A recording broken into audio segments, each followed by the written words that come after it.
Il faut savoir que toute création commence par une pensée. Certaines personnes ont besoin d'émotions pour penser. Dans la vie quotidienne, quand tu commences à penser, tu penses à une infinité de possibilités. Tu penses à ce que tu veux être dans le futur. Tu penses à la personne que tu souhaites être plus tard, aux objectifs que tu veux atteindre, à la maison de tes rêves, à fonder une famille ou encore à tellement d'autres choses. Du coup, une fois que tu commenceras à penser, tu commenceras à créer des possibilités infinies.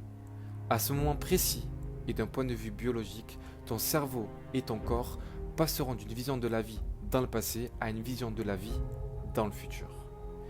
Étant donné que les pensées sont le vocabulaire du cerveau et que les sentiments sont le vocabulaire du corps, la façon dont tu penses et ressens les choses crée et détermine ton état d'esprit.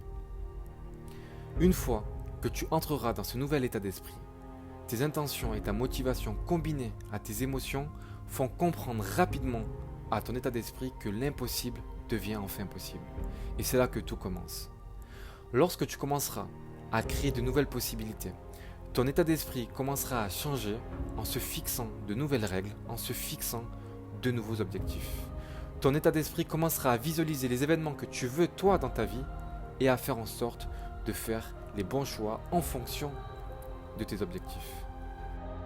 Tu commenceras ensuite à revoir tes pensées, à les contempler, à les répéter une fois, deux fois, trois fois, quatre fois, 60 fois s'il le faut, pour être prêt le jour J à les appliquer et ne faire aucune erreur.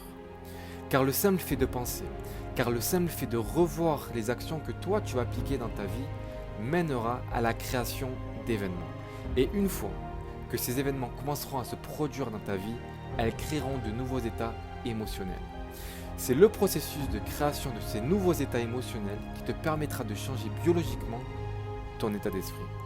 C'est de cette façon-là que tu changeras, que tu passeras de ton ancien moi à ton nouveau moi. Si tu veux vraiment créer ton futur de la meilleure des façons, si tu souhaites réussir dans la vie, que tu souhaites te relever après un échec, tu dois faire en sorte de te plonger dans le processus de création d'une vision de l'avenir, parce que si tu ne le fais pas, cela signifiera que tu préfères ton passé à ton futur, que tu préfères échouer au lieu de réussir.